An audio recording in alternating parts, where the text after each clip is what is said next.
Parking Commission special meeting, June 8th, 2021, Brainerd, Minnesota, City Council Chambers. At this time, I'll turn it over to Mr. Chansky for a roll call, please. Billman Arndt. Present. Erickson. Marone. Here. Weber. Bedeau. Here. And Yeager. Yes. Thank you, Mr. Chansky. All right, first order on our one and only agenda item here is our town hall meeting, guys. So I'd like to thank everyone for coming, everyone for attending.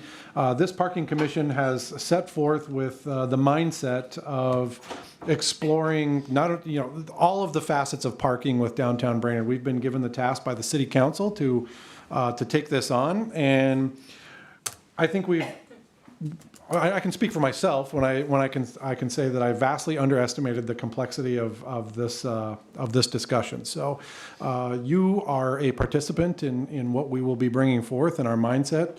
Keep in mind that tonight we will not be making any decisions. We will not be putting any particular format forward, other than we would just like to allow you this opportunity to speak to this commission and for us to have the ability to hear what you would like to say about it. So we'd like to thank you for coming, first of all. I'm going to turn it over to Mr. Chansky first to just kind of walk us through the dots in the boards. I can see that a lot of you have figured that out already, but please, Mr. Chansky, if you could just address the gallery and kind of walk us through what we got cooking here tonight. Absolutely, Mr. Chair. So what we have for you is, in addition to your opportunity to speak directly to the commission and share your thoughts, comments, concerns, questions around parking, be it specifically downtown or really anywhere in the city, the Parking Commission has identified 7 different areas of issues that they feel that need to be addressed when looking at issues of parking. You can see that those are on the little pieces of paper, or not little pieces, sticky pieces of paper in the front of the room. If you have not seen the board in the back with some instructions, there's these little dots. What we'd like you to do, in addition to sharing, is at some point this evening, before you go, is to grab some dots. The idea is for you to take those and and another way to speak is to vote on what issues you think are the most important. And then also with each one, there are some sticky notes by there if you would like to provide more comments for us to consider and kind of archive as we take notes and the commission considers what's said here tonight into the future. So, exactly. Anybody have any questions on that? All right, hearing none. So what we're going to do here, what I'd like to do is I'd like to give our gallery, give our people who have joined us here tonight a chance to speak openly to us. Keep in mind that when you come up, we just need your name and address, just need to know who you are, just so we know that. And please address all of your comments to us. We'd like to try to minimize banter among the crowd. I'm not sure that we'll have any issues with that, but just keep in mind that we're just here to listen mostly tonight, not to make any actual decisions. We just want to hear what you have to say. So at this time, I'm going to go ahead and open up the floor to anyone who would like to speak. If you would like to speak specifically about one of the 7 categories that we've lined out, that's great. Otherwise, if you just have general comments, we'd be happy to take those as well. We'll have plenty of people here taking notes. We'd love to hear what you have to say. So the floor is yours, guys. Don't be bashful. We're here to listen. We're all here in this together, and we all want the best solution for all of us. So you're a critical part of that, and we thank you all for coming, and please feel free to jump ahead. So who wants to dive in? I will. All right, let's do it. Name and address, please, and let us know. Becky LaPlante. I'm with Brainerd Investments. We have a lot of the buildings downtown. Brainerd resident, and really, most everything is working pretty well. I'm not sure that you guys need to reinvent the wheel. We could use more parking for our residential tenants and our commercial business owners. Their daytime parking, we do have too many of our business owners parking in front of their businesses yet. So if we went on to parking enforcement and education and educating the people that they can't take up, the parking spots in front of their space all day long, we'd probably be good. And that is about all I have to say on it. Got it. Thanks. Awesome. Anybody up here have any comments on that? So, Mr. Bedell, please. I was just going to say that those are points that Brenda has talked about often in the room. So I appreciate the comments because that is something that has definitely been talked about.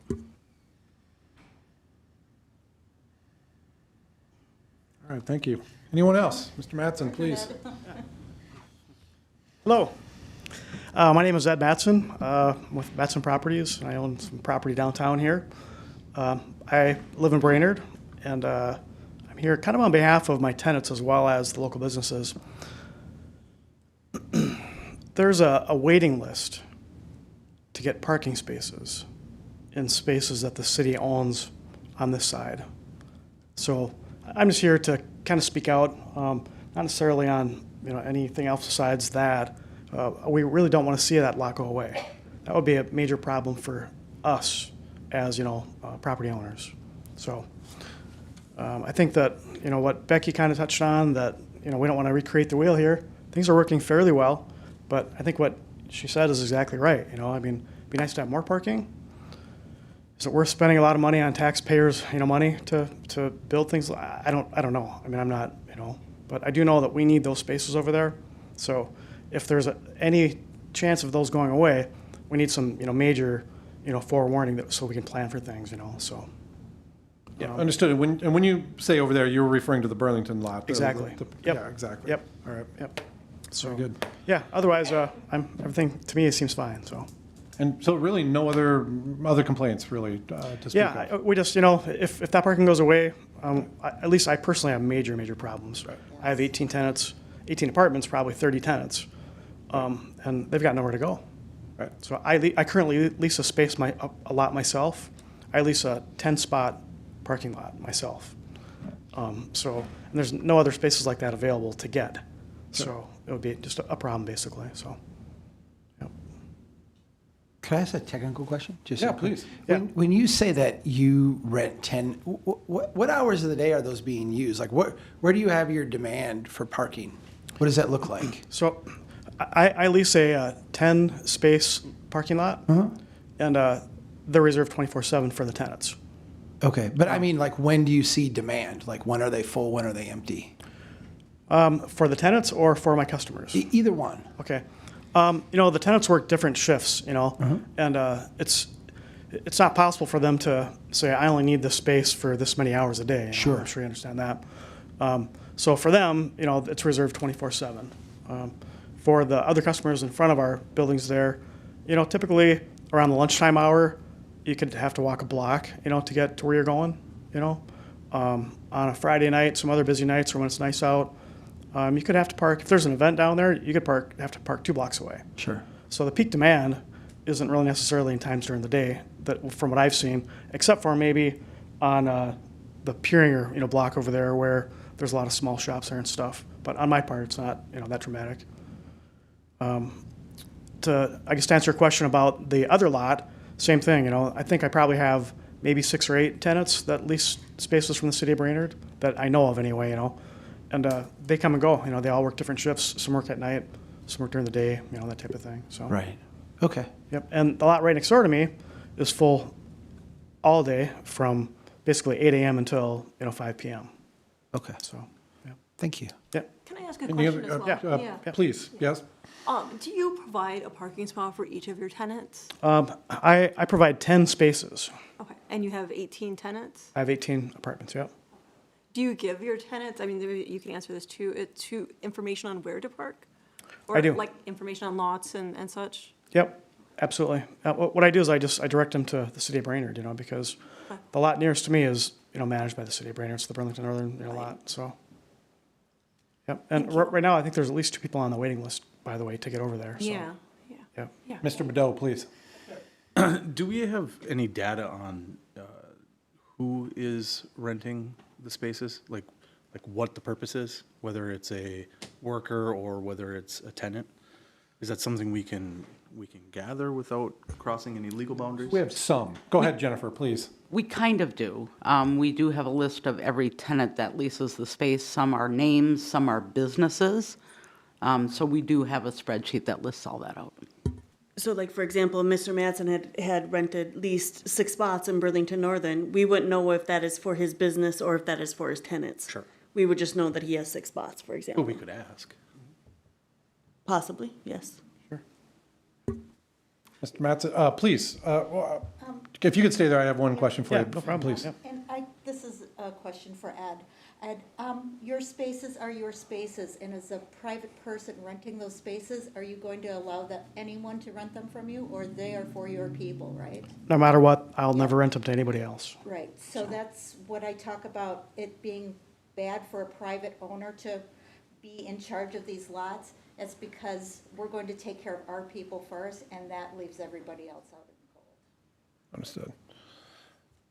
If I could put you on the spot and just ask, generally speaking, would you say that the cost of renting a space is below average, average, or too expensive? Well, I've lived in big cities, so it's below average. I would say if the city needs to increase their costs just to break even on the spaces that they have, they should do that. There's no reason to have them lose money. I think right now it's $15 a month or something, or, It depends on the spot, but it's between $15 and $20, I do believe, for Burlington. yeah. So, I mean, I think it'd be completely rational to, go up $5 if you had to cover your costs. So, All right, anybody else have any questions for Mr. Mattson? No? Well, thank you so much. I thank really you. appreciate it. no, I appreciate it. Yeah, thanks. Any additional comments? No, not yet? We're good? Not yet. All right, we're good. All right. I'm a very quiet, shy. No, we're good. It's, we're good.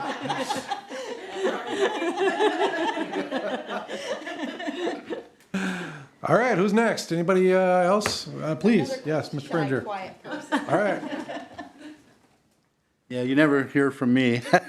David Peringer. First of all, I'd like to compliment these guys. Paul Sandy's been really available to help things in the downtown, so is David Chansky, Jennifer, and you guys that you're taking a chance to, our time to listen to us. I appreciate that.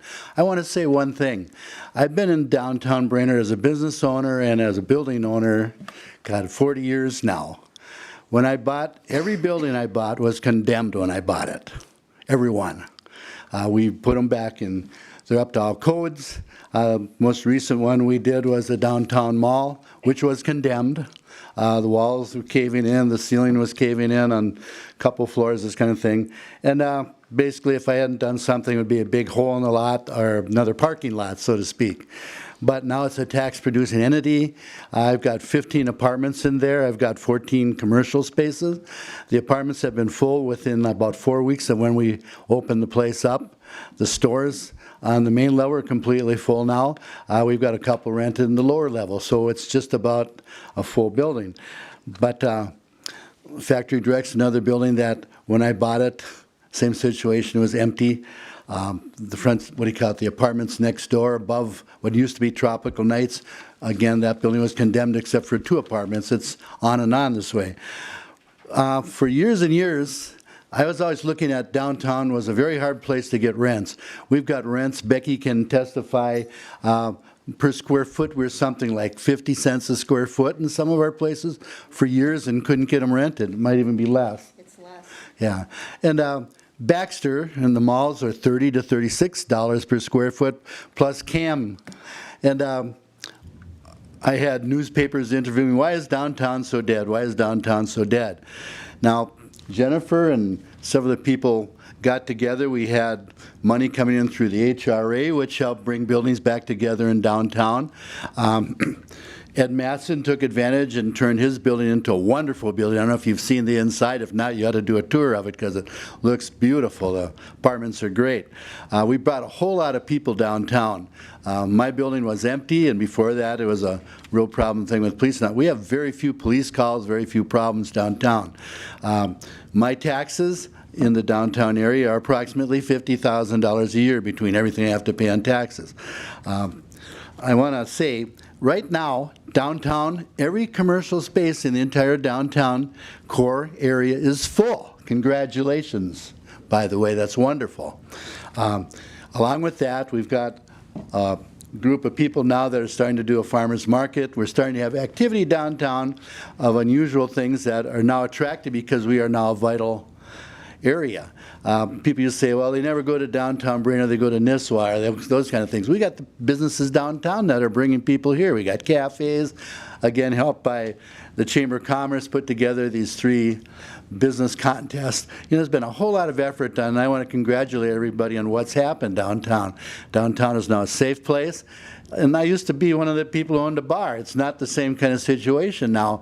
Now it's commercial spaces that most people seem to like more than nightclubs and bars. I have nothing against those, obviously, but there's a different atmosphere. Our windows don't get broke. You don't see broken bottles in the street anymore, this kind of thing.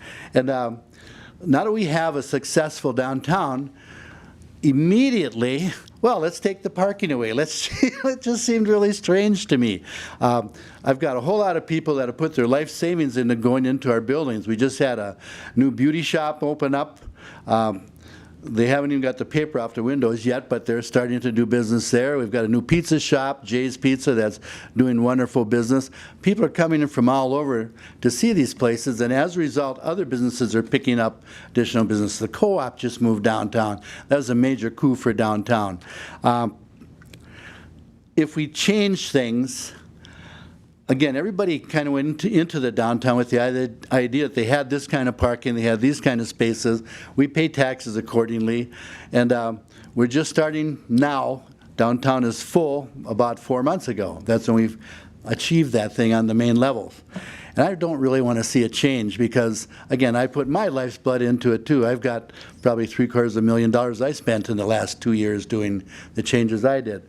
And some of these people that have done their stores, there's amazing remodeling done in these places, and if you haven't really spent time downtown, go walk around and look at it some more. But, you know, with the efforts of the HRA, our city engineers and this kind of thing to make things happen, the city council, and I'm hoping the parking commission will come along the same route to be advantageous to making the city something good. Now, parking, I want to talk about parking and specifically our areas. We've got all these commercial spaces that they're workers, owners, and this kind of thing, they need parking during the daytime to be able to service their businesses. Now, some of these businesses go into the night.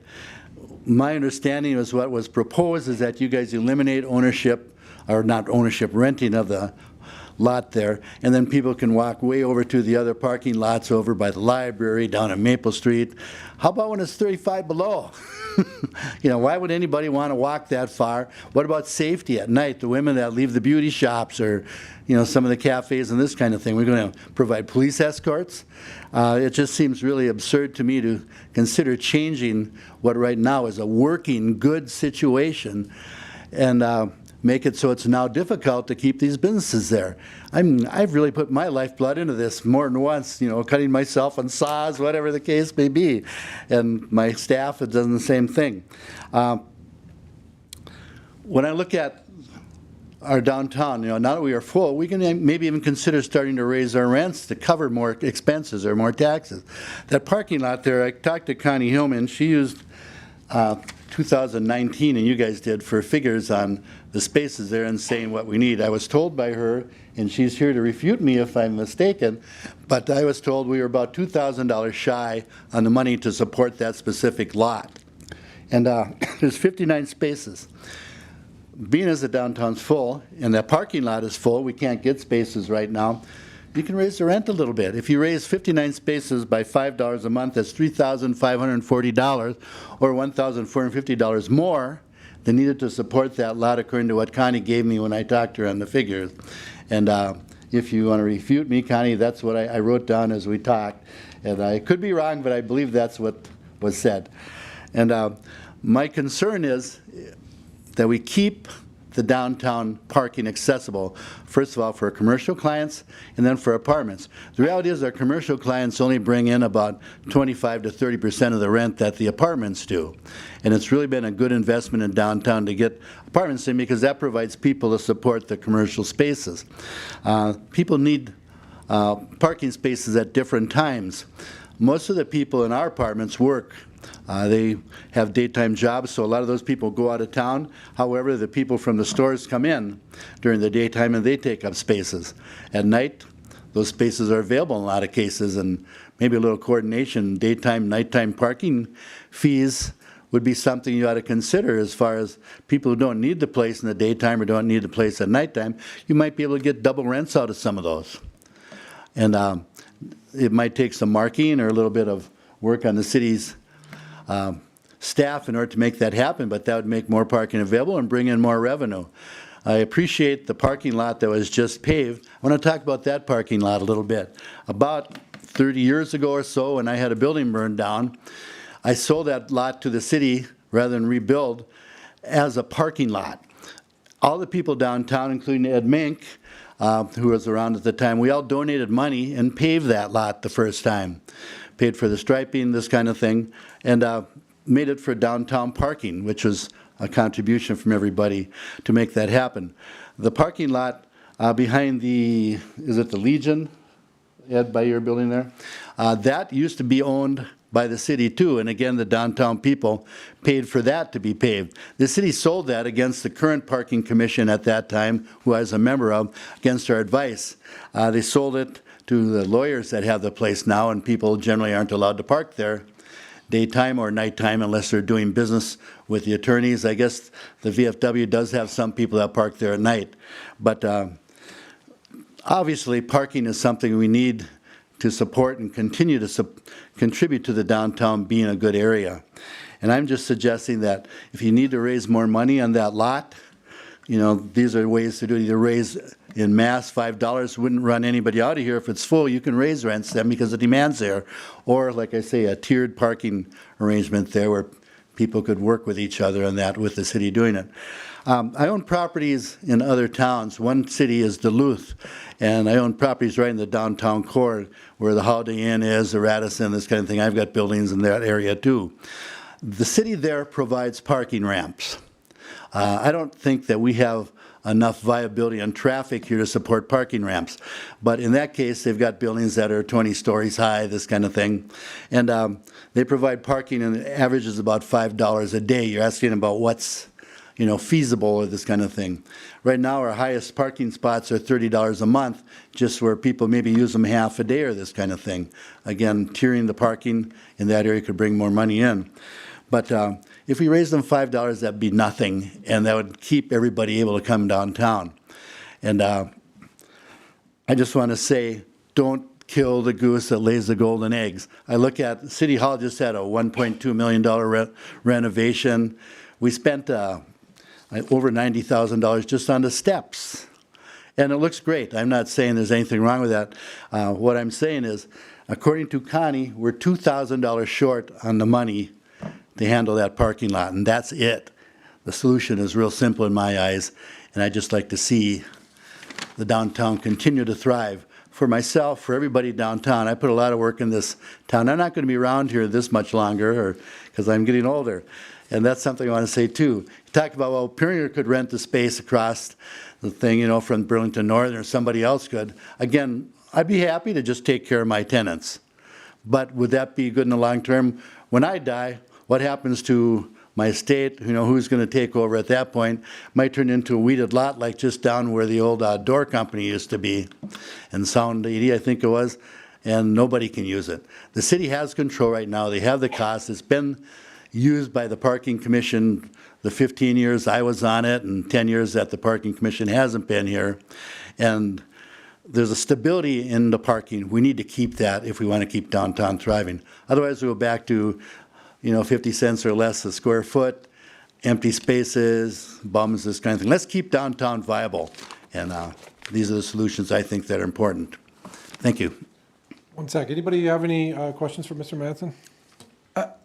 Ms. Peringer, yeah. I'm sorry, Mr. Perger, sorry. That's okay. I do actually, if you don't mind. Not at all. Oh, great. You are a guy with a vision, in my mind. I mean, you've been in the downtown 40 years. You were in the downtown before it was cool, right? Yes. Depending what you think's cool. Yeah, no, I think it's fantastic. And I really have a lot of appreciation and respect for the fact that you didn't walk away, that, you know, you put money and effort and time into these buildings and bringing them back instead of tearing them down. You mentioned Duluth as a place that is big enough and has enough going on to support parking ramps and other like big municipal investments. And Brainerd is obviously not at that level. I agree with you. I'm wondering though, if you think of like 40 years ago, and then this trajectory where you get 50 cents a square foot, and now things are filled up and things are starting to go well. What is the next step? It's not Duluth, and I agree with you, it's not Duluth. But what is the next step in your mind in the downtown? Does it include more businesses opening up, more places being built, some of those parking lots being converted to buildings that are going to pay taxes and help pay off the city hall renovation and all that? Or is it kind of freezing where we're at now? I guess I'm wondering from you, because you've had this vision for a long time, what does the next step of success look like in the downtown? Because I think that's what we're struggling with a little bit. If you ever go to St. Joseph, Minnesota, that was my hometown. Yeah. They took a lot of the buildings that were gas stations and really rundown places. They tore them down and built apartments with parking, with stores, and then apartments up above. I see that happening in some of the areas where we've got buildings that are blighted. The former Thrifty drugstore would be a good building. It's got parking available. It could be turned into a very nice addition of housing and commercial spaces there. Some of the areas that our current parking lot would be a consideration, but in the same token, you want to take the parking away. If we need more parking, possibly some of the other buildings, if I were to mention specific ones, I might get people angry, but I'll mention them anyhow. The former lumber company, what was it called, UBC? They've got a lot of large spaces that are currently storage or this kind of thing. There's areas that are close to downtown for expansion that would bring more people. Housing is the biggest thing we need downtown. I look at the building Ed Mink's old building has room for 35, 40 apartments upstairs if somebody puts it together. I had looked at that and was negotiating, but Ed made a sale before I could make it happen. There's a lot of room for expansion. People coming downtown is what we need. And as you bring people in apartments, people come into stores. There's a lot of apartments in Duluth. If you look on the main highway going along the water, they've got apartments where they've got coffee houses built right in the apartments, restaurants built in the apartments, kind of combination uses. And there may be some room for from government facilitation to make some of this happen. I caution about using tax increment financing too much because then it just raises the taxes of the already existing businesses. But if it's the right situation, it might be something that would bring people in where it would be compensated by more traffic and possibly more rents. So yeah, I see more happening downtown. We've got that whole corridor where the railroad is. Some of those areas could be leased on a long-term basis by the city to facilitate those things, or by private parties. But it has to be long enough where a bank would want to deal with it, or take some of the existing buildings and buy them and convert them. South here towards the library, there's some older buildings there that might be an area to add apartments, this kind of thing. I don't see adding commercial space as the most important thing. The commercial space will come as you get more people living downtown. And if you were to go to St. Joseph, Minnesota, they've taken about one half of the downtown and changed it. Another one, if you go to Sauk Rapids, Minnesota, they totally changed that from when I was younger. All the old stores are now brand new stores. It's shiny, nice highway flow through there, this kind of thing. Downtown cores provide way more taxes and housing outside of the areas, or if you look at Mills Fleet Farm or this kind of thing, when they do their, and this is quoting you. Yeah, no, it's the best investment going is the core downtown, no doubt. Yes, as far as money coming to the city to support City Hall. So I don't want to destroy these golden gooses. The great big buildings that get the tax increment financing, we're talking 3 generations of people before the city actually realizes anything than the initial construction fees, to building permits and this kind of thing to put them together, because it all goes back towards paying the mortgages on these things. That, to me, isn't progress that helps everybody. It only helps the guys who can afford to build a big building like that. So I would say work a little bit with some of the smaller people, work with the HRA, work with guys like me that maybe want to build and invest more in the downtown and facilitate this happening. That would be my thing of what I would see happening downtown. Great, thank you. Thank you. Yes. Any questions, Brad?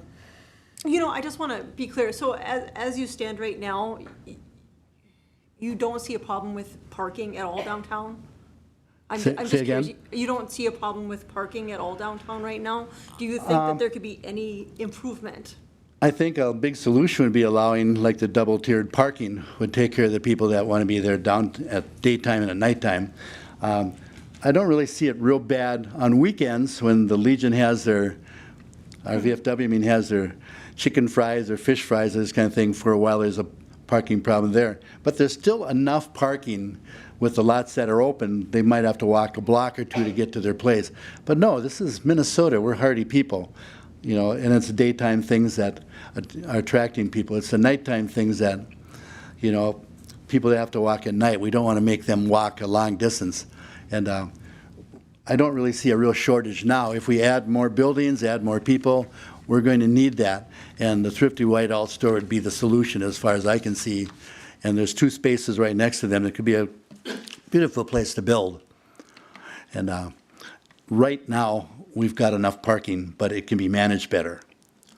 And from what I saw in the Parking Commission, I was on it for 15 years. We charged up to $35 a spot back then, and I've been off the thing now for about 10 years. So there's room to bring it up to cover the cost. And like I say, just $5 on the 59 spaces brings us a surplus. Anybody else? Answer? I have you cited a metric of return on commercial space versus domestic space. Can you just touch on that one more time and tell me what roughly the difference is between residential versus commercial? You probably get 2.5 to 3 times as much rent per square foot for residential as you do for commercial space. You mean right now in Brainerd? Pardon? You mean right now in Brainerd? Yes. Yeah. Because I don't think that's, you wouldn't say that in Duluth. It'd be the opposite in Duluth, right? Yeah. Yeah. Duluth's a different situation. Yeah. But we're not the economic No, powerhouse exactly. Duluth is. We don't have the mines, we don't have all these different Totally things, get it. shipping. Yep. Yeah. But I'm guesstimating in the core downtown, close to 50% of the buildings now there. And that's what we see as our ratio. I believe it. Yeah, that makes sense. Anything else? Thank you so much. Very much appreciated. Thank you. Thank you. All right. Anybody else? Mr. Mink, looks like you. I think I was just nominated here. I don't know what for, but. I saw that, yep. Anyway, I'm the old guy here. Dave's been here 40 years. I've been here 47 years in May. I'm getting old. Anyway, looking back, the BN lot, parking lot, was paved originally by downtown businesses also. There was a group called Build Brainerd back in the 70s. Number of merchants down there, along with the president of Bremer Bank, and I think 1 or 2 architects were the ones that put the money up to pave it and set it up. That's how we got in. The city ended up getting the parking lot, renting it. You know, we did Front Street parking lot. A couple of us did early renovations to the Laurel Street parking lot. At one time, we set that sidewalk on the west side of the co-op was grass. A couple of us put the sod in and beautified it after the fire in 1987. So the businesses downtown have tried to take care of the property as best we can. One of the things that, you know, this can be emotional, or we can be talking economics. I would right now like to talk a little bit about economics. If you can go and make a better place to be, consumers can come and go. A downtown acts basically as a strip mall. It does not act as a walking area most of the year. This time of year, yes, you get walkers, you get some of the seasonal people and a few tourists, not many, but a few. So people come and they want to park within visual sight of the front doors. That's what we're talking retail now. One of the things that is forgotten a lot of times is what money is brought in. let's say an average business, and there's some businesses that make more money and some make less. Let's say a $500,000 a year business generates a 0.5% tax towards the city. That's $2,500 that business provides extra tax, not just real estate, extra tax to the city. It goes into, right now, the sewage treatment plant, but it's still part of our budget. So, that's a big thing. The added value of the buildings. Right now, if you were to buy a building, I sold my building a year ago. Steve Hensel, he's sitting back there next to me. I sold it at XYZ price. I would be willing to bet today, because we have 100% filled, that building would be several percent higher value now. When you get a higher percent values, you get a higher real estate tax, which also enhances that. So, I'm looking and saying, let's look at what can we do to enhance the business ability and the residential ability of that area. If we take away that space, and we lose two businesses that are providing $2,500 a year in taxes to the city, did we shoot ourselves in the foot? I would say yes. That's not only including that, but also the value of the buildings, all the buildings being reassessed down the road for less. When I bought the building many years ago, that building was worth $85,000 in 1988. Downtown was depressed. The mall had happened, everything, there was very little business being done. When Walmart came to town, we lost about 40% of the gross sales in downtown Brainerd. Why did Walmart and other big boxes do so well? Well, they had the ability to inventory, but also they had the ability to provide parking so their consumers felt comfortable coming into those areas.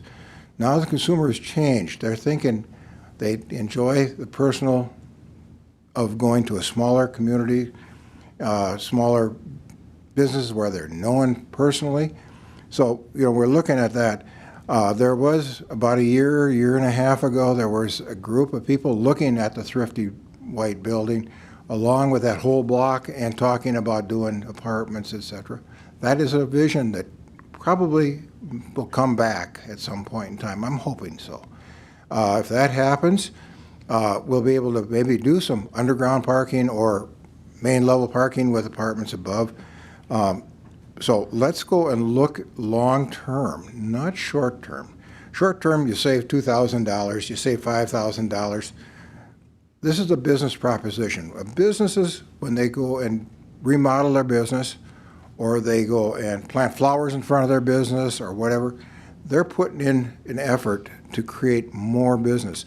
So I'm asking the city to look at the long term, invest in that area, invest in the parking, and make certain that we have actually an access of parking available. So when a customer comes downtown, they're not turned off and find a different location. Some businesses downtown are so unique that it doesn't matter, they'll walk 2 or 3 blocks. But most of the businesses have competition. And if the customer feels unwanted because they can't find a parking spot, they're going to leave and maybe never come back and tell all their friends, because every person has 7 friends, and they tell them what went on. So that I'll stop at this point. By the way, Steve Hensel's here. I don't know if he wants to speak. He bought the building, and they've just opened up their store. So busy area is starting to become. Thank you. Thank you. Is there any Real questions? quick, yeah. Anybody have any questions for Mr. Mink? No, thank you. Thank you. And if you come up with a later question, ask me. Thank you. Could I add one? Yeah, please, Mr. Perringer. We've talked a little bit about the revenue coming in. That's a good point that Ed had about businesses producing more revenue. When I was on the parking commission, we had a separate fund when we were charging the $35. We had tiered parking where some paid 20, some paid 15, some paid 35. We had a separate fund which since has been mixed in with the general revenue fund. Over the long term, we had a lot of excess money in that parking fund, just charging what we were at that point. And I believe we paid for parking on the library lot and things with that once the funds got mixed in. I want to remind the city too that just the fees is not the only money that comes in. Ed just mentioned one, as businesses pay sales tax, that 0.5% and all the businesses adds up. But there's something else too, the police ticket vehicles, and I believe the ticket fees are $45. That goes into general revenue too, is my understanding. That's also money for parking. And anytime they do ticketing, this kind of thing, that adds to the money too. And none of that's really counted when you say we're $2,000 short, which again is a minuscule amount versus what the city gets from all our taxes. So just keep in mind there's other sources of money besides the fees that are coming into the city. Thank you. Thank you. All right. Anybody else? Yeah, please, Mr. Henson. Are you okay? I feel like I was on the planning zone for 10 years, but I never sat. I was turning all the time. Can you hear me? Absolutely. Are we fine? Is this Perfect. okay to talk like this? I think they want to hear you. Are you recording this? It is being recorded. Yeah. And we also I have, think you have to talk in the mic, see. Sorry about that. It's way too formal, and I agree. Yeah. Steve Hanseloid. But you look good up there. You're fine. We're all That is friends. the part I am concerned about that. Yeah. The real concern, we've talked to Jen and stuff like that, is employee parking that we have an issue with. The future of our business, as you know, we've taken the 2 spots and what Ed there. We have just ordered 22 kitchen for Viking appliances for the next phase of the store, which is out at least 8 to 12, 16 weeks. But at that point, we need at least 2 more full-time employees on top of the 3 or 4 we're probably pushing now. We are moving cars, is the problem we're having, or parking where we can, and I apologize in front of the store, we have to, as you do your trucks too. But you have to, we're working in and out of the store right now. My wife carries at least 2 bags every day to try to get that store running, and she will in the future. But it's employee parking we're having a lot of issue with. And these spots are hard to get, and to go 3 blocks, 4 blocks for us is one of the things. I dealt with the cities of Ramsey, Anoka, Egan, Maple Grove. They put up ramps, and I know it's something now with the new administration or presidential administration, there is some infrastructure money and grants out there. Someone in here has to be a good grant writer. That is what we found in Maple Grove, where I was. Ramsey did the same thing, and that's how they built their city infrastructure out. Ramsey had no city, it built out. Otsego did the same thing, put that small ramp in with the Holiday and stuff like that to help get that going. Something that we need to look at, talk about. I'm looking, I didn't realize this, but yeah, there's something that's got to happen in the center of that city. We're excited. Lois and I have put pretty much everything we got into that. We got a lot. Excuse me. Should have brought something to drink. Could you get a little closer to the mic? Okay, yeah, I can. No, I'm sorry. I got about 8 thoughts in my head too, but no, we're excited about it downtown.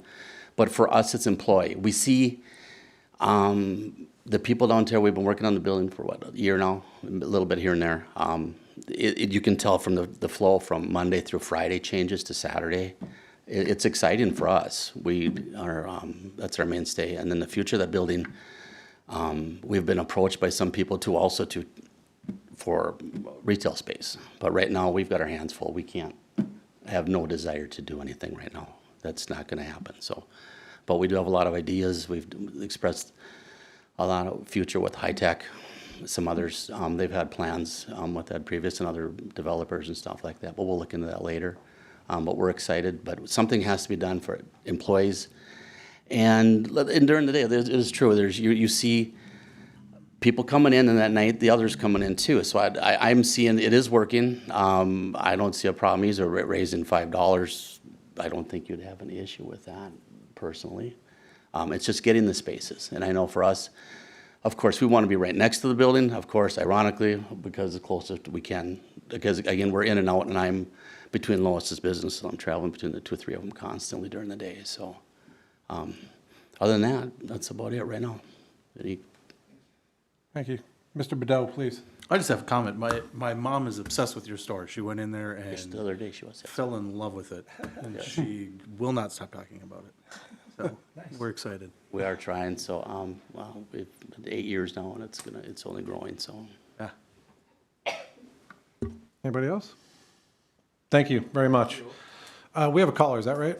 There is one. Okay, so if the caller can hear me, yep, this is going to get exciting. So everyone just edge of your seat, get ready to use it. I'm gonna encourage the caller to push *3 on their phone, which will enable them a function called raise hand, which we all learned during our last year of doing this. And once your hand is raised, then you will push *6 and we will unmute you. So caller ending in the digits 91, please push *3 if you would, please.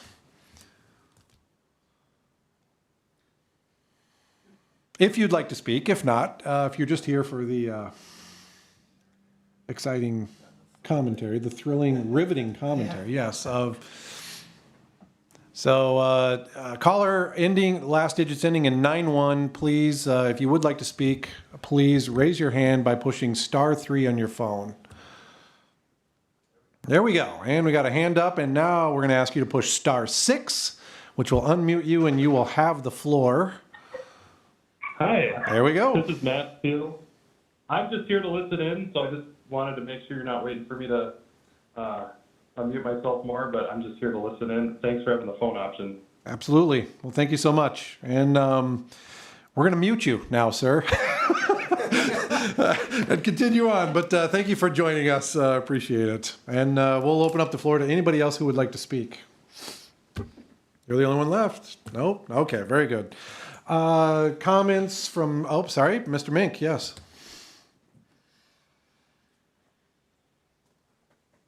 I know this is somewhat improper maybe, but can each of you express what you think is happening? We all will. If I know, you don't know but- anything but about I say this, in this order- group right here, Yes. it's coming. I'd like, so we as the.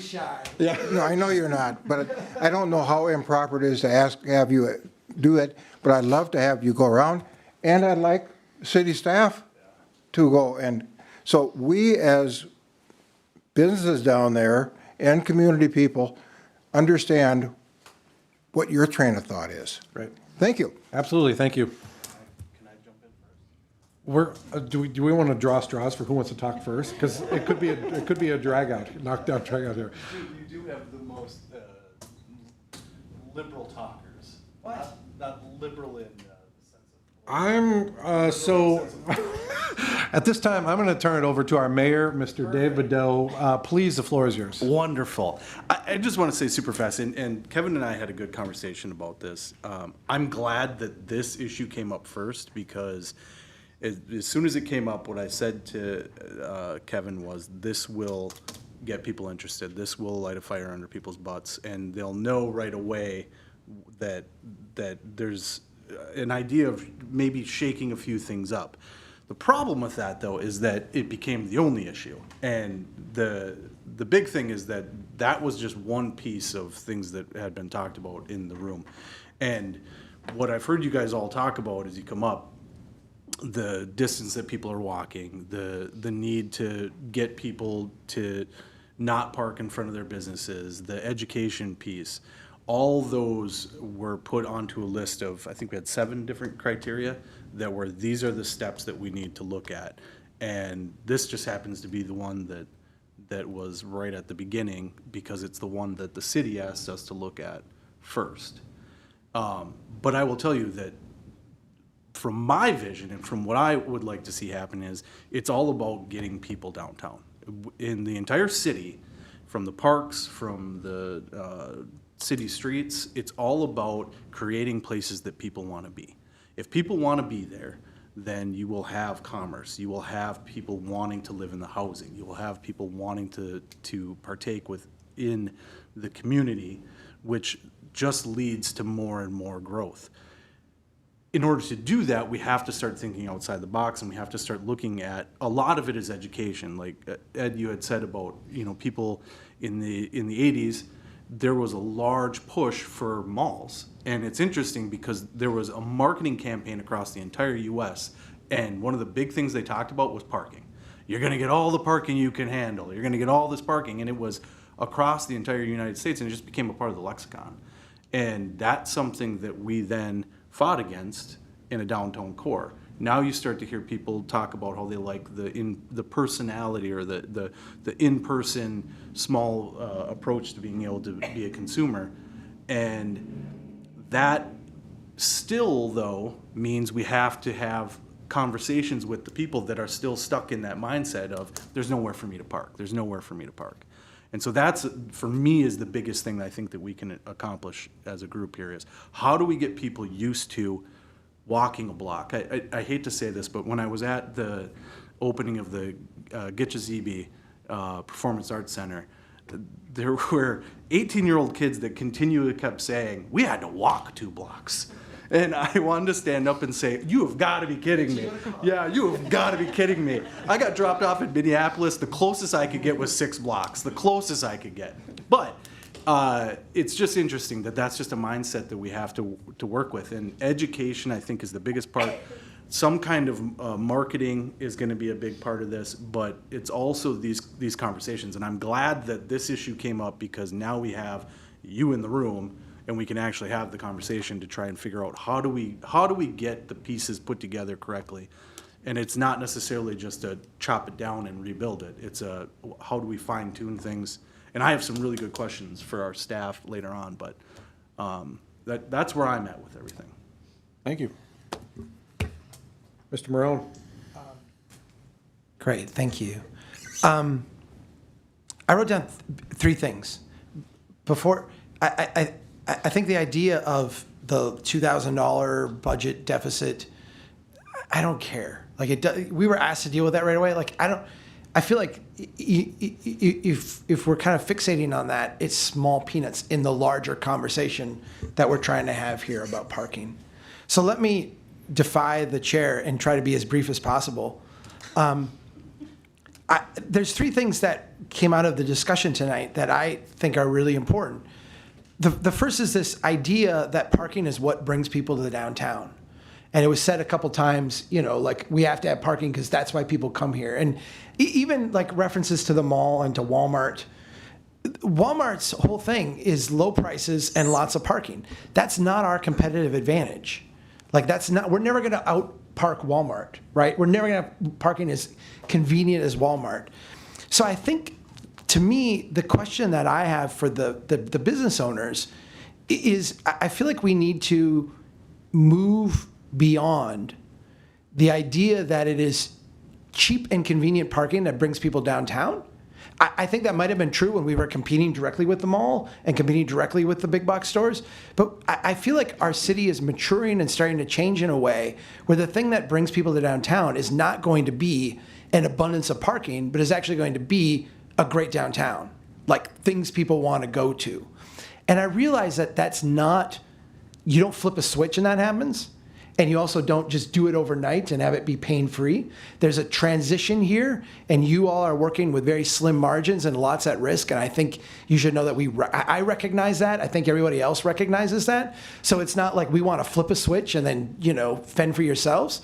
But I do think that the long-term vision, and that's why I asked you, Dave, about the long-term vision, can't be to, okay, now we reached a nirvana, let's put it all under glass and just stop here with this amount of parking and this amount of buildings and sit here, because it's got to continue to mature. What is it that brings people to downtown if it's not cheap parking? It's got to be a great downtown. The second is, I feel like the urgency here has got to be, from the city standpoint, to grow the tax base and to, keep taxes at a reasonable level to have business growth. I think keep taxes down, but more importantly, to grow the tax base. Parking lots, and we can walk out of here after this meeting and look, the level, the amount of the city that is dedicated to parking, and when we say parking, we're saying zero tax base or like almost no tax base, is really, really egregious in terms of our overall balance sheet. If we want the city to be healthy financially, if we want the city to not have budget problems and not have like persistent deficits and not have all these budget crunches, our urgency, the thing that should drive us is how do we get more tax base on our existing infrastructure systems? And that is going to mean eventually filling in those parking lots with buildings that have employees, that pay taxes, that have increased tax base.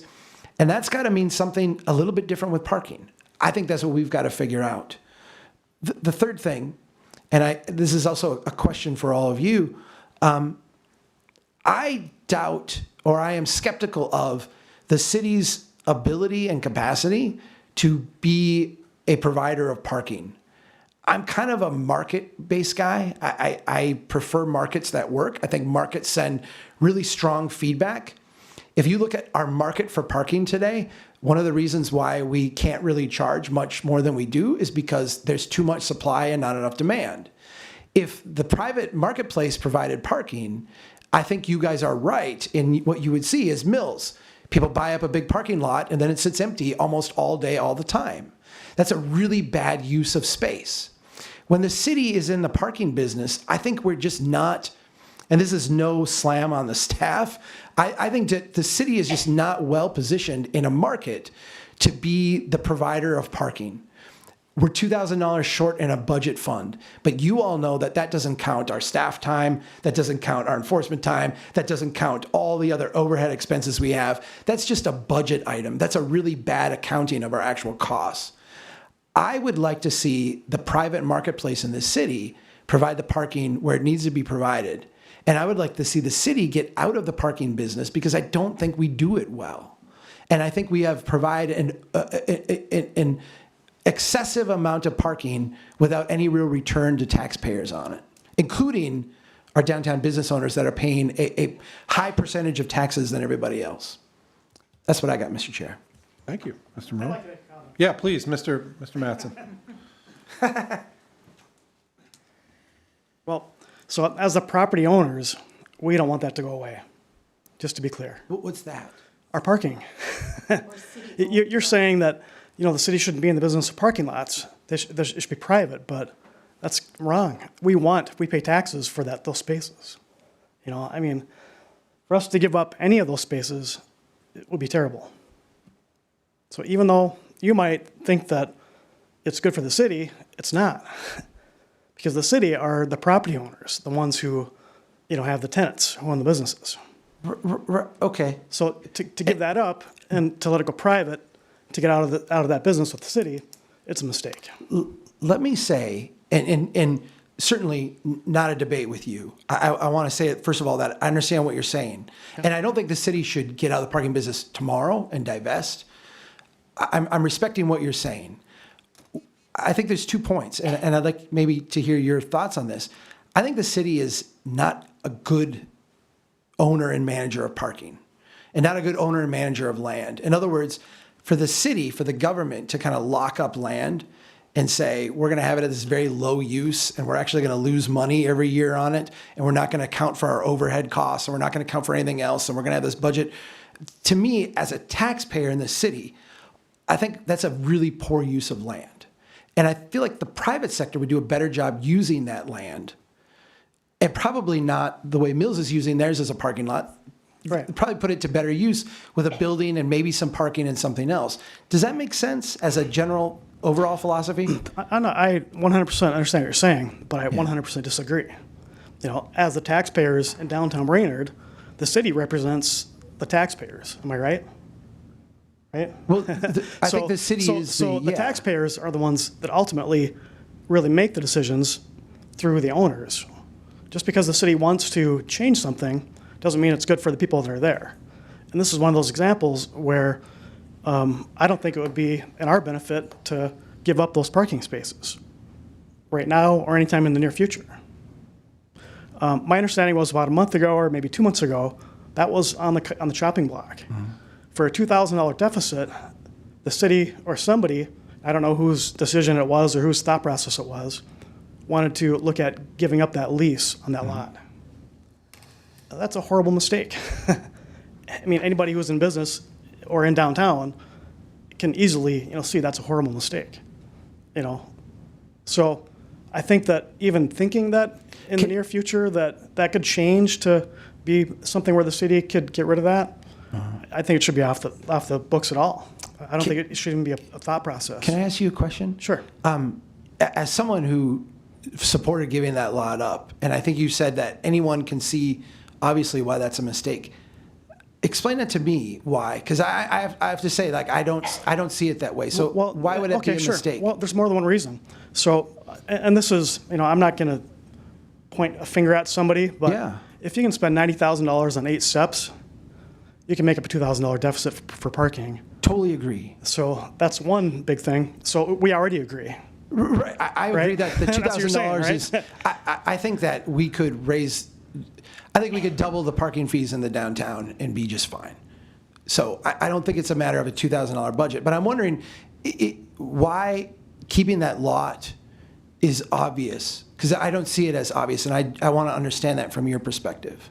Well, okay, so when you have, what are there, 200 apartments downtown? Mm-hmm. You can't park Wednesday nights on the street or you'll get towed. There aren't 200 spaces to rent. So unless you feel that there shouldn't be that much housing downtown, which I'm sure you don't think that. No, I or would believe love that, triple right? the amount of housing downtown. Yeah. I'd like 10 times the amount of housing downtown. So just Yeah. by simple math, the logic to get rid of that lot doesn't work. Where are they going to park? Where are they going to go? So really interesting. Okay. And again, I don't want to dominate the meeting. Correct, yes, and I want to be careful to not turn this into a debate. Totally. I here. don't want to make We're it a here to debate. listen. Listen, Yeah. yes. I'm just, I guess the question that I've got is, if you look at the downtown after, say, 6 o'clock at night, like that parking lot is completely empty. This parking lot is completely empty. That one over there is completely empty. I mean, you're talking hundreds of spots within half a block. I mean, right across the street from the downtown. Every I space realize over they're there is not- leased. I realize they're not for rent right now. Like I realize Minnesota is not renting out their spaces. Sure. But the reason they're not renting out their spaces is because there's no market for it, because there's so much parking, like it's not worth their effort to do it. Has the city tried leasing Mills spaces? No, I have no idea if we've talked to Mills. Mr. Bedell. Yeah, actually, one of the very first comments coming from one of the councilmen about this commission was that they wanted us to make a phone call directly to the mills for that exact purpose. So the city is interested in that conversation. Sure. I feel like I get your position, and I feel like I do have respect for the fact that right now you have a situation that's stable, and a change on the city's part causes you distress. And I respect that. Right. Like, that's true. For $2,000, it changes Right. the dynamics of all of it, So Totally get that would it. be horrible. It would Totally be a get train it. wreck for the people that are in downtown. Totally get it. So for anybody making decisions, for people that are downtown, they have to be, they have to have those spaces. Right. It would be a mistake. Let me just ask one last question, then Yeah, go ahead. then I will not ask. Yep. You can ask any question. I'll be glad to answer. Yeah, because no, I let's get it appreciate out. it. Well, let's get on the I table. appreciate and let's talk about it. all your candor. Yeah. If that lot went away, is the problem that there's not enough alternate parking spots, or is there a problem that not enough alternate parking spots that are available for lease? There's a combination of problems. When there's snowfalls where they're plowing, there's nowhere to park. There's nowhere to go. If you don't have a leased space to go to, you'll get towed.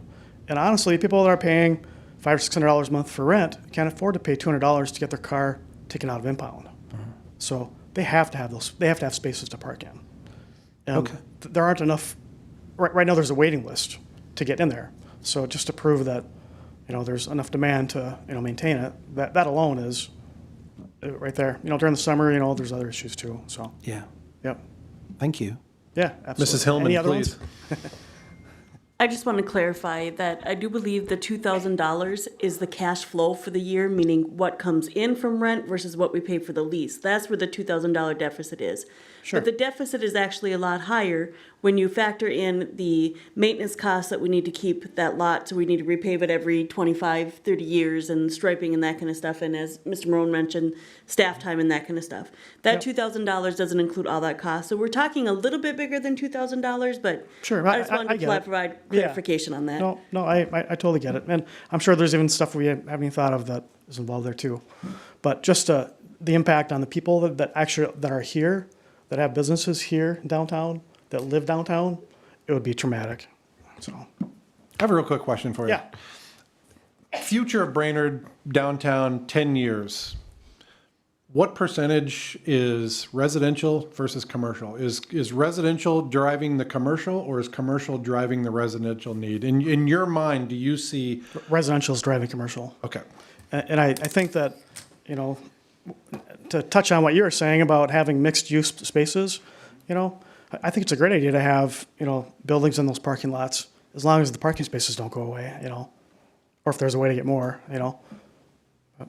Mr. Perringer, do you agree residential is driving commercial? Yes, I was just gonna mention, Ed had applied to get rid of his nightclub and put apartments in his area because of increased revenue that would come from that. Residential supports all the commercial places. Commercial does not support residential because, you know, residential can go wherever they go buy coffee or whatever. One other thing I want to mention that you said, one of the goals is to increase the tax base. Everything we can do to enhance the tax base basically has to do with increasing business both for the apartment owners or the residential and the buildings. If you change parking or take away parking, that does not enhance the tax base because businesses go down if people can't access those businesses. And it's part of the city's, it's in the city's best interest to keep parking available for everybody because our tax bases can go up. The last 5 years, our tax bases have been going down in the city drastically. They're starting to stabilize now, and I think actually I saw mine go up on the one building I just did, but I can afford to pay it now if the building's not empty. So the parking's a big part of why I can afford to pay it. We've got the co-op that just came in. That building is now a viable building again. They can pay some more taxes. We're gonna see a change where values keep going up, city keeps getting more taxes, both from just what we pay normally, but the sales tax, the parking violation fees you get, the fees you get from the lots, and maybe a little bit of different management to some of these spaces. You say they're empty here, but the city hasn't really tried to rent out other spaces or make things available at nighttime with a reasonable level for people that need those. There's a lot of changes that can be made on the management end. And maybe the city isn't the best manager, but they're the most ideal manager for these things because everybody in the city has a stake in what happens to the downtown. Understood. Thank you. Brenda, do you have anything? I'm just referring back to Ed's question. Is that what you're, Yeah, anything at all, yeah. I'm not quite as talkative as the rest of them, I'm sorry. No, I'm not doing you on the spot if you don't have anything. You know, but basically, you know, I mean, all of these topics up here, they all fit together and they all need to be addressed because it's all cohesive. You know, I did a little talking event a couple of weeks ago, and one of the first questions I got was like, well, how are you going to fix the parking downtown? And it's such a big perception issue in people's mind. And, you know, and we really need to change that. I really feel like, you know, marketing and education is so important going into the parking discussion. You know, marketing and the fact that, you know, we need to change people's perceptions on that. I look at empty parking spots every single day. There's not really a parking issue in that regard. You know, and as far as education, as far as where residents park, where business owners park, you know, I think it was mentioned, and I know you said, I mention it all the time, you know, business owners and residents can't be parking in businesses all day long. It's not okay.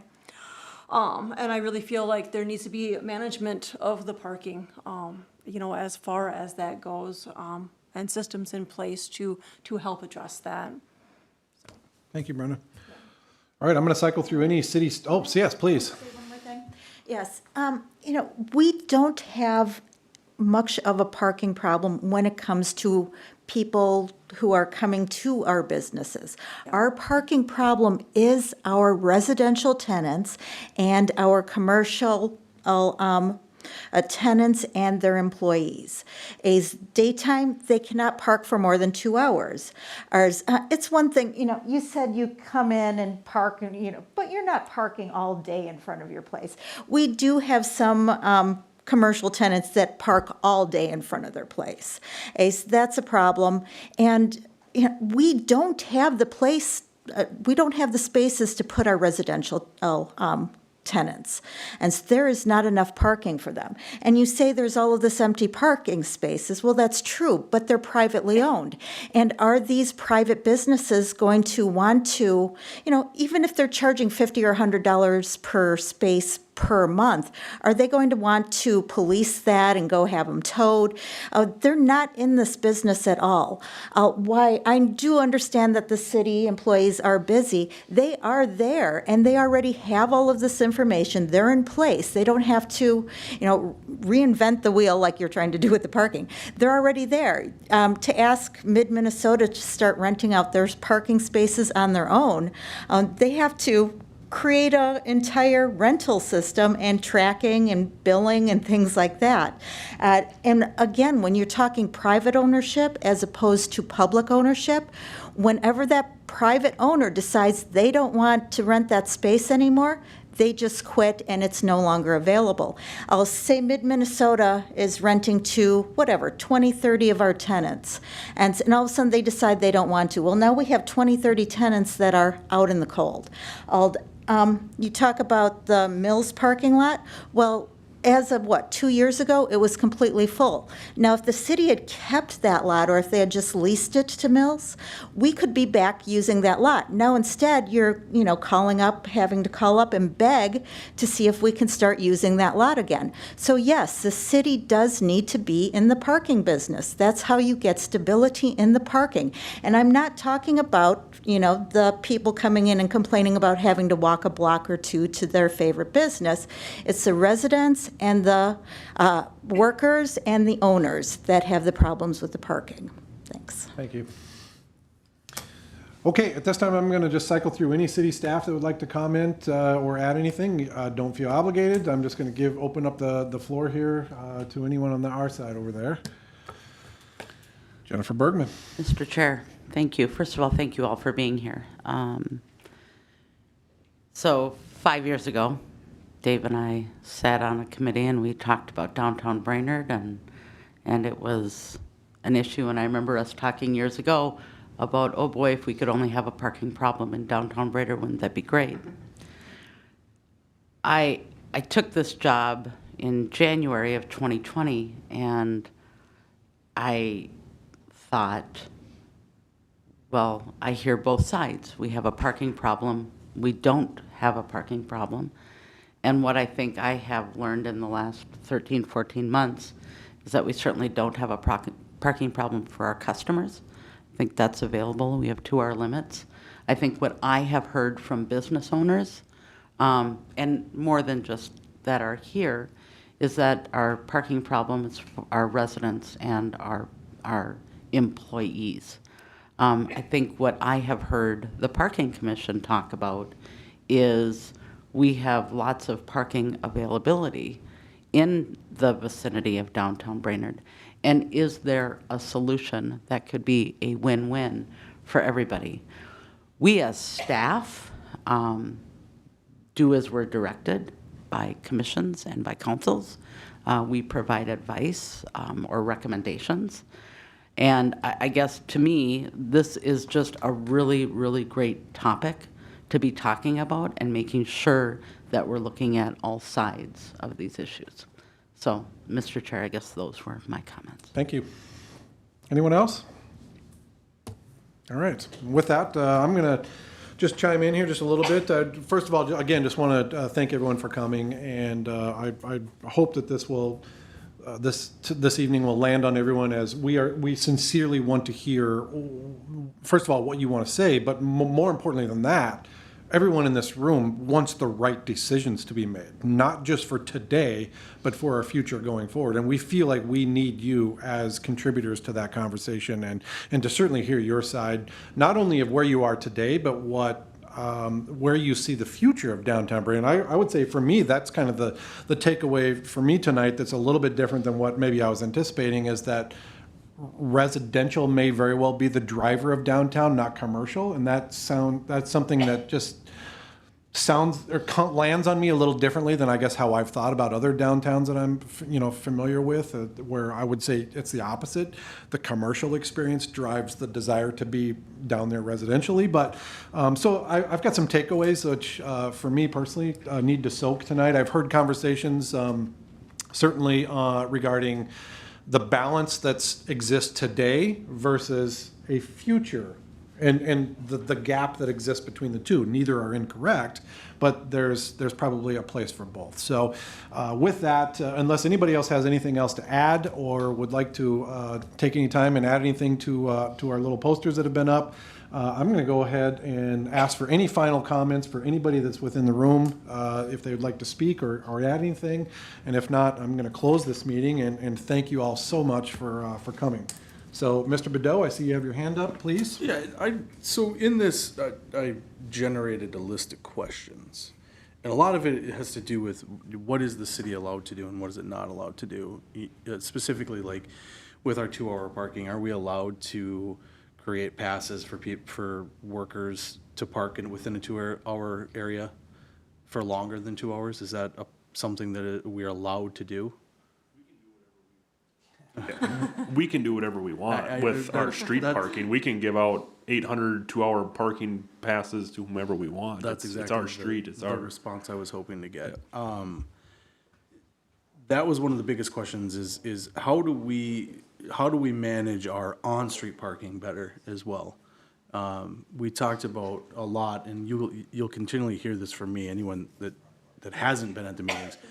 My biggest concern is how do we spread the parking out? How do we get availability for someone that wants to park during the day for their business a block away off the main intersection, so that those spaces are then available? But how do we make it available for them?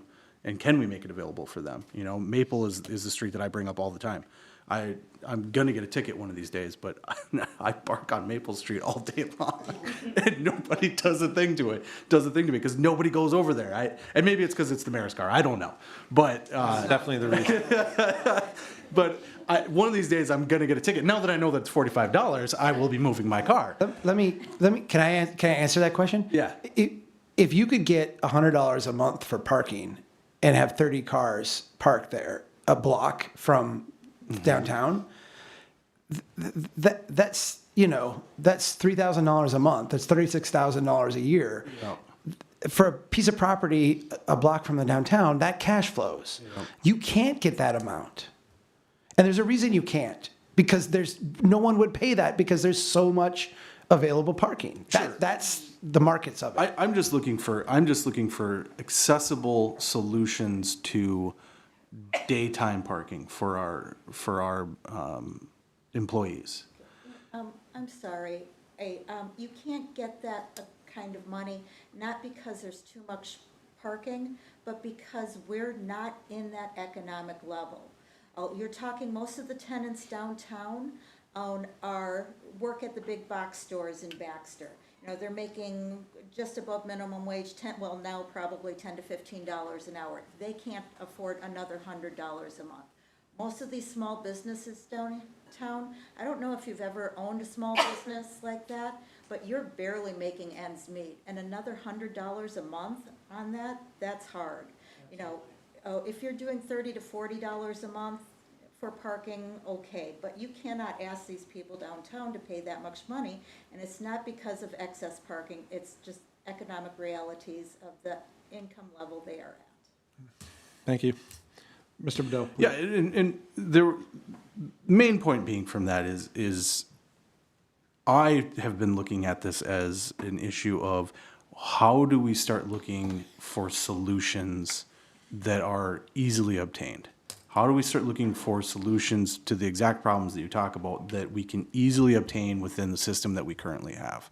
Is there places that we could find a spot where, maybe we have passes that you can park in the 2-hour area in this zone, or maybe we have solutions like that. I think we're capable of doing that. The other thing is the day-night aspect. Maybe we take a handful of the parking spaces and we make them a day-night rental, where there's a rental for the day, there's a rental for the night, and That would really do a lot of difference. Do a lot. And we could do that very easily.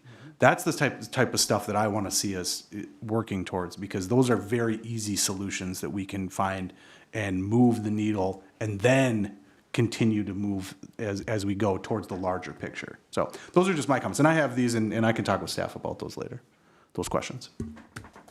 Awesome. Anybody else? One last call. All right.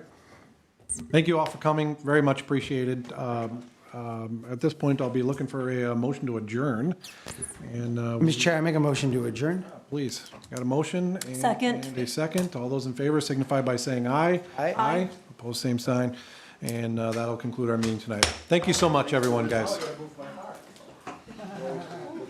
Call Mike right now.